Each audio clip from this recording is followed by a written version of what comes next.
Yang pertama kita sampaikan ialah tujuan dari saum itu sendiri. Masih ingat Bapak Ibu tujuan dari saum? Tujuan dari saum ialah melatih kita, mengantar kita, menjadikan kita umat yang bertakwa kepada Allah Subhanahu wa Ta'ala. Karena Bapak Ibu, segala hal sesuatu yang dikerjakan tanpa kita tahu tujuannya, maka nantinya kita akan sia-sia, ya. Oleh sebab itu, ketika kita akan menjalani saum pun kita harus paham maknanya, paham tujuannya, nantinya juga paham hikmahnya, ya.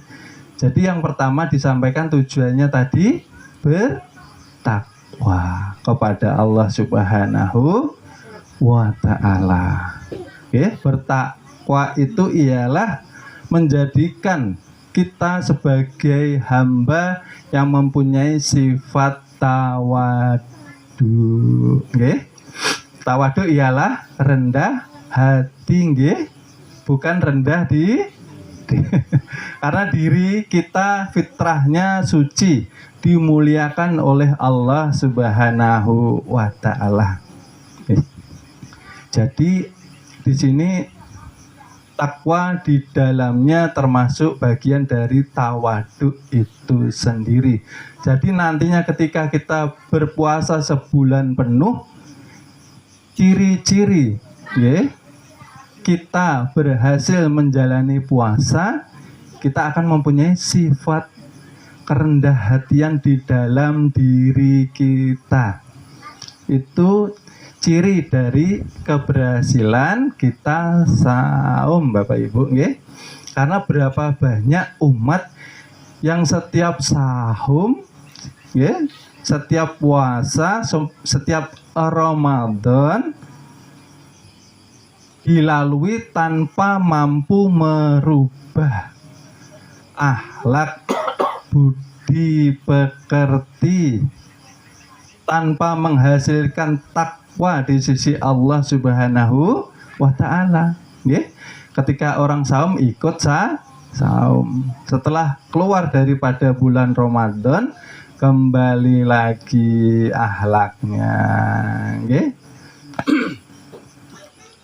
Tawaduk ialah meliputi dua aspek. Yang pertama ialah memupus, mengikis, menghapus yang namanya kesombongan hati. Berarti Pak, kalau habis puasa orang itu masih sombong, nah berarti harus belajar lagi tahun depan. Karena sebulan penuh puasa ini bekal kita untuk berperang melawan 11 bulan nanti yang akan datang, Bapak Ibu. Kalau bulan puasa kita tidak mampu berhasil di dalam bekal yang Allah berikan kepada kita untuk menjadi orang bertakwa, maka selepas dari saum kita akan merugi, karena masih memiliki indikasi kegagalan daripada saum itu sendiri. Masih ada di dalam kolbunya sifat sombong, ya. Sombong itu yang pertama ialah menolak kebenaran, ya. Itu termasuk sombong. Siapa yang menolak kebenaran? Ialah mereka yang membaca kitab suci Al-Quran, ya. Sebentar lagi puasa. Biasanya kan tadarus ya Bapak Ibu, ya. Tadarus untuk menghatamkan supaya mendapatkan ridhonya Allah Subhanahu wa Ta'ala. Itu yang pertama. Yang kedua, setelah membaca kita harus memahami arti makna pesan yang dibawa di dalam Al-Quran itu sendiri, supaya kita taat, patuh, tunduk kepada larangan-larangan dari Allah itu sendiri dan menjauhi segala yang dimurkainya Allah, mentaati apa segala yang diperintahkannya Allah Subhanahu wa ta'ala. Itulah arti makna kita memahami bacaan Al-Quran itu sendiri, nggih. Kalau di dalam puasa kita diperintahkan untuk menegakkan sholat, ciri contoh salah satunya ya. Tetapi kita meremehkan. Kita apa Bapak Ibu? Selain meremehkan, mengesampingkan. Kita tidak mementingkan daripada yang satu ini dulu. Perintah sholat itu sendiri. Maka disitulah kita termasuk di dalam menolak kebenaran perintah dari Allah Subhanahu wa ta'ala.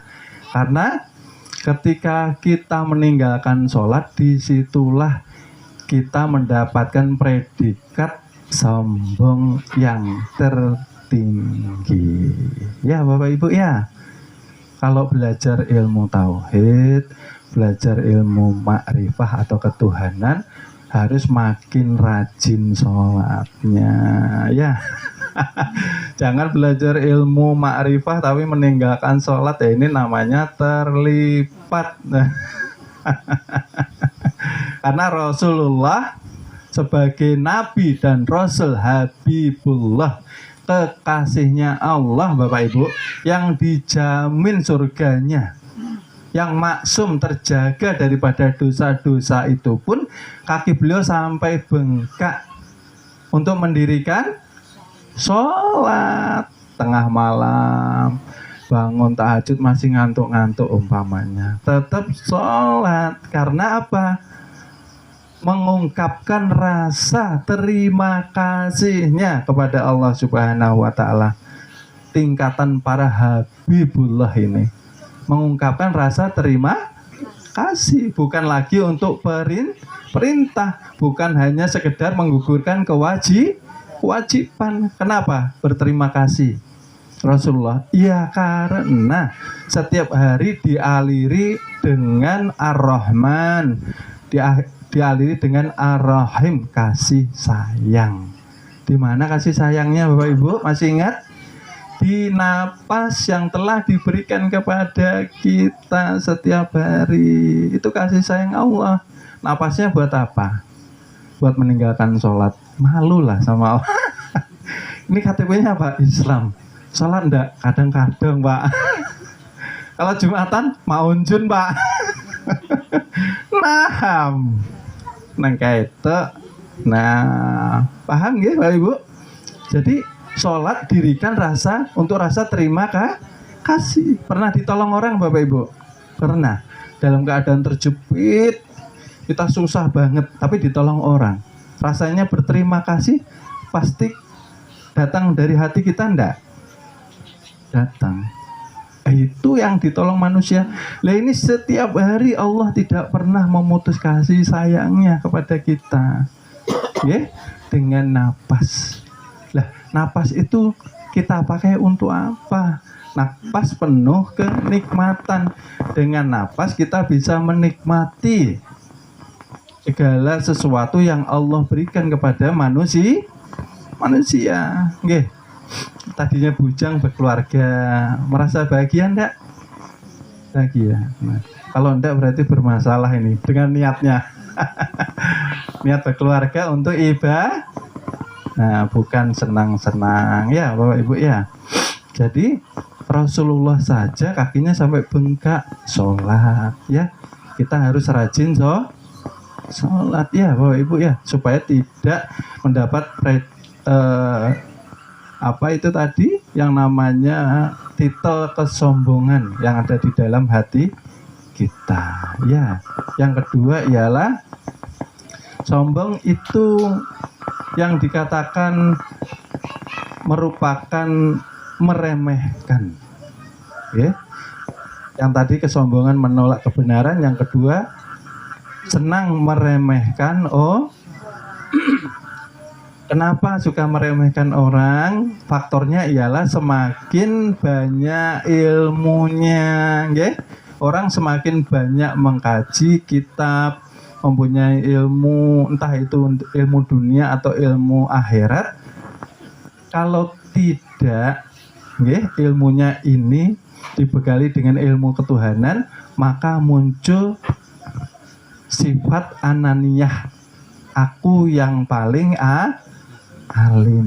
Nah, akhirnya merendahkan orang, tetangganya ndak pergi ke pesantren, nggak ngaji di pesantren, lah dia yang di pesantren akhirnya meremehkan itu tidak walaupun di dalam hati, walaupun di dalam kalbu, ya, karena itu nanti yang akan menyebabkan batalnya puasa kita. Nanti saya jelaskan. Kenapa Pak merendahkan orang dalam hati aja batal puasa saya? Nanti saya jelaskan, oke? Jadi yang pertama tujuannya untuk menjadikan kita bertakwa, ya. Kedua, mengantarkan kita kembali kepada fitrah manusia, menuju kepada kesucian. Inna lillahi wa inna ilaihi. Nah, puasa itu Bapak Ibu, ya. Makanya kalau setelah keluar kita dari puasa kok tidak ada perubahannya, nanti saya jelaskan. Indikasi bahwa di dalam saumnya perlu perbaikan, perlu ilmu, karena amal tanpa didasari pondasi ilmu akan sia-sia, ya. Seperti itu. Yang kedua ialah yang ketiga, mohon maaf, melatih kita untuk mempunyai sifat kejujuran. Yang pertama takwa, yang kedua masih ingat Bapak Ibu baru saya sampaikan? Ya, okay. Yang ketiga ialah melatih kita jujur, okay. Kembali kepada Tuhan dalam keadaan suci harus mempunyai sifat yang jujur, okay. Jujur ialah ketika contohnya Bapak Ibu, kalau kolak itu siang hari haram, kalau di bulan sahum, ya. Kenapa haram Bapak Ibu? Karena belum diperbolehkan. Ya, nanti halalnya ketika berbuka puasa. Jangan pas kada ada orang naham, kanan kiri kosong. Nah, nggak ada yang kenal. Nah, ikut sahur di Muang, bukanya siang di Sempaja. La ilaha illallah. Artinya jujur ialah kita memahami bahwa sifat basar, sifat penglihatan ini kan pinjaman Allah. Artinya kita ini selalu bersama Allah, selalu di dalam liputan Allah. Artinya segala gerak-gerik kita itu Allah perhatikan Bapak Ibu.